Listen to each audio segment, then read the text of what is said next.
dois pontos que eu considero essenciais assim de mudança, né? A primeira delas, a mais relevante, é o fato de que agora aqueles que operaram na bolsa vendendo ações num valor acima de R$40 mil têm a obrigação de declarar o imposto de renda, independentemente de ter auferido, de ter tido lucro ou não ao longo do ano, de ter que pagar imposto de renda ou não. Eles vão ter que fazer a declaração pelo simples fato de terem vendido ações acima de R$40 mil no ano. Um outro ponto relevante, que é um reflexo de uma decisão do STF do ano passado, diz respeito à declaração daqueles valores que são recebidos a título de pensões alimentícias. O STF reconheceu que esses valores recebidos por quem recebe, né, por quem está ali recebendo os alimentos, não estariam sujeitos a imposto de renda. Então, hoje, na declaração, você tem um campo próprio para colocar esse rendimento como um rendimento não tributável. E é bom lembrar, quem paga continua podendo deduzir o valor de pensão do seu imposto de renda, como sempre fez até então. A novidade é que quem recebe agora não tem que fazer o pagamento do imposto de renda sobre esse valor. Ah, entendi. Aquele que dá a pensão, sim. Quem recebe, não. Quem dá a pensão tem direito de abater do seu imposto de renda esse valor que paga a título de pensão. É uma dedução admitida pela lei, e aí aquele que faz o pagamento, ele pode descontar esse valor do seu imposto de renda a pagar. A novidade agora é quem recebe. Até antes dessa decisão do Supremo, quem recebia essa pensão alimentícia tinha que declarar esse valor como um valor tributável, ou seja, sujeito ao pagamento de imposto de renda. Agora não mais. O STF entendeu que esse valor não está sujeito à tributação do imposto de renda e, portanto, agora, na declaração do imposto de renda, isso entra lá num campo específico que você tem na declaração como um rendimento não tributável. Independente do valor? Independentemente do valor. Por exemplo, se eu sou mulher de um jogador de futebol. Sim, sim. E recebo uma pensão de R$40 mil. Sim. Não vai entrar no imposto de renda. Exato. É isso aí. Esse é um valor não tributável agora, segundo a decisão do STF. E para o jogador de futebol que também faz... É um valor passível de dedução. Vai deduzir. Exato. Exatamente. Olha isso, gente. Agora me diz uma coisa, Diego. Eu conheço pessoas que falam para mim assim, eu nunca declarei imposto de renda. Eu falei, mas depende o quanto você ganha. E tem algumas pessoas que até ganham, né, razoavelmente bem e que entrariam nessa conta, mas nunca declarou. E aí? É importante a pessoa regularizar essa situação, né? Inclusive em relação ao passado, fazer a regularização dessas declarações nos últimos 5 anos, porque, veja, é importante a gente destacar aqui para o ouvinte, né? Aquele que deixa de declarar, primeiro, se ele tinha que declarar e mais tinha imposto devido, ele pode ser objeto de uma autuação pela Receita Federal. E aí ser cobrado tanto no que diz respeito ao imposto, quanto uma multa pelo não pagamento do imposto no momento oportuno e uma multa por não ter declarado oportunamente. Mas eles falam assim, mas ninguém vai descobrir. Na verdade, hoje em dia, as pessoas elas precisam se ater que hoje a fiscalização ela se dá de uma forma muito inteligente e eletrônica. Hoje os cruzamentos de informações decorrentes de movimentações bancárias e outras coisas do gênero, elas alimentam diariamente a inteligência artificial da Receita Federal. Hoje as fiscalizações elas se dão muito mais de forma automática por conta dessa inteligência do que por intermédio dos auditores. Então, apostar nessa situação de que não vai ser fiscalizado, de fato é uma aposta perigosa. Então, o que eu aconselharia é regularizar o passado, os últimos 5 anos, e começar a fazer as declarações daqui para frente, para evitar eventuais importunações, como autuações, multas, etc. Vamos supor, o que a pessoa pode ser pega, em qual circunstância que ela pode ser pega? Ela vai fazer o quê? E aí, puxa vida, nesse momento é que descobriram. Movimentação bancária, por exemplo. Os bancos hoje, semanalmente, eles encaminham as movimentações bancárias a partir de um determinado valor para a Receita Federal, que cruza essas informações de modo a verificar se o sujeito tem uma movimentação atípica frente daquilo que ele vem declarando no seu imposto de renda. E se ele não vem declarando, isso vai acender lá uma luzinha vermelha na fiscalização e, consequentemente, pode despertar esse início de fiscalização e, futuramente, uma autuação. O que pode acontecer com a pessoa além da multa? Ela fica restrita de algum benefício, de algum serviço? Na verdade, ela não consegue obter certidão de regularidade fiscal, ela pode ser negativada em programas de restrição a crédito e, o que é mais relevante, ela pode, inclusive, responder um processo criminal por sonegação fiscal. Poxa. Então, esse é o impacto. Mesmo que seja pouquinho? Mesmo que seja pouco valor. Que a gente ouve falar em sonegação fiscal, mas de grandes empresários, grandes fortunas. Não, mesmo valores. Porque o que é a sonegação fiscal? É omitir da Receita Federal, deixar de informar a Receita Federal que tive receita, tive rendimento ao longo do ano e que tinha que pagar imposto. A partir do momento que eu faço isso de forma dolosa, com a intenção de fraudar o fisco, né, de sonegar esse tributo, independente do valor, eu posso vir a ser responsabilizado criminalmente. Posso sofrer um processo criminal por conta disso. Então é importante estar atento em relação a isso. Tá, mas essa pessoa até hoje não aconteceu nada com ela. Então ela vai continuar quietinha. Esse é que é o problema, né? Aí até o dia que estourar. Então, ou ela pode regularizar a sua situação, fazer as declarações dos últimos 5 anos, corrigindo, fazendo a denúncia espontânea, que há uma previsão no Código Tributário Nacional prevendo isso. Eu vou lá, denuncio espontaneamente, faço as declarações. Se tem imposto devido, faço o pagamento corrigido sem multa. Esse é um benefício de eu não ter a multa por conta dessa inadimplência do passado. E a partir dali regularizo minha situação. Sabe por que eu perguntei com relação a punições? Porque eu me lembro que durante um tempo eu não paguei o meu imposto de renda, depois eu regularizei. E aí eu não podia ter acesso à nota fiscal paulista, aqueles valores. Enquanto eu não acertasse tudo, né, eu não podia ter acesso. Até hoje eu não fui atrás mais da nota fiscal paulista, mas tinha uma grana lá para receber que você pode pegar essa nota. Toda vez que você, que a pessoa no caixa, né, do supermercado, fala assim, ó, quer que põe na nota fiscal paulista? Sim, então esse dinheiro vai se acumulando e você pode pegar uma parte dele, não é isso? Sim, inclusive depois pode abater eventualmente com o IPVA, você pode fazer essa escolha de receber na sua conta ou abater com o IPVA. Sim. E, na verdade, o fato de você não estar regularizada com o fisco pode trazer várias consequências, né? Eu posso viajar para o exterior, por exemplo? Pode viajar para o exterior, mas é aquela história, você não vai ter um problema com a emissão de passaporte, né? Pelo menos não de início, mas o que você pode ter?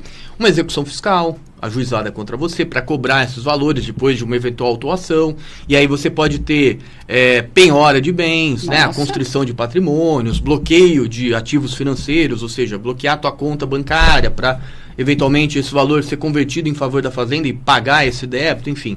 São alguns problemas que você pode enfrentar por conta de uma inadimplência, por conta de um débito com o fisco. Tá, a Priscila Cruz está perguntando, e onde eu regularizo se caso eu precise? Você vai fazer as declarações perante a Receita Federal, você tem lá os modelos próprios da Receita Federal para isso. Você entra no site. Exatamente. Então vamos lá, Priscila, você entra no site Receita Federal. Na verdade, mais do que isso, no ECAC, que é o ambiente virtual das pessoas que têm CPF devidamente cadastradas na Receita Federal. Na hora que eu entro no meu ECAC, eu tenho a possibilidade de fazer... Como é que você escreve isso? E-CAC, C-A-C. E-CAC. Isso, ECAC. Tá. Quando você abrir a página da Receita, vai aparecer. Sim, se você der um Google lá, ECAC, Receita Federal, com certeza ele vai te jogar para essa página, que você pode entrar ou pela sua conta no gov.br, que aí você tem que ter lá um cadastro, senha, etc., senão você vai ter que fazer, ou por meio de certificação digital. Certo. E, por exemplo, eu não sei mexer com isso, estou confusa, eu procuro quem? O ideal é você procurar um contador da sua confiança, um advogado tributarista da sua confiança para te ajudar com essas preenchimentos dessas declarações. Em especial o seu contador, né? Eu aconselharia, num primeiro momento, buscar um contador para esse tipo de atividade. Eu sei que você não vai poder falar em nome do IMESB, mas em outros anos tinha, né, o pessoal da contabilidade que fazia gratuitamente para quem tinha dificuldade, né? Sim. Antes isso era feito, esse trabalho. Eu confesso que eu não sei se nesse momento o pessoal tem feito isso, mas acho que nada impede, eventualmente, da população procurar. Eu tenho certeza que a faculdade, pelo fato de ser uma faculdade pública, vai estar sempre com as portas abertas à população de Bebedouro e da região para recebê-los e orientá-los, sem sombra de dúvida. Tá. Como é que eu faço para saber se eu tenho que declarar? Bom, esse é um ponto importante, né? Quem são as pessoas que têm que declarar imposto de renda? Primeiro, aqueles que receberam rendimentos, e aí eu falo de salário, aposentadoria, pensões e aluguéis acima de R$ 28.559,70. Quem recebeu rendimento isento ou não tributável, ou exclusivamente tributado na fonte, às vezes um assalariado que tem o valor... Mas esses 28 mil é por quanto tempo? No ano. No ano. Divide 28 mil aí, Pita. Vai dar 2.300 e alguma coisa mês, aproximadamente. Tá?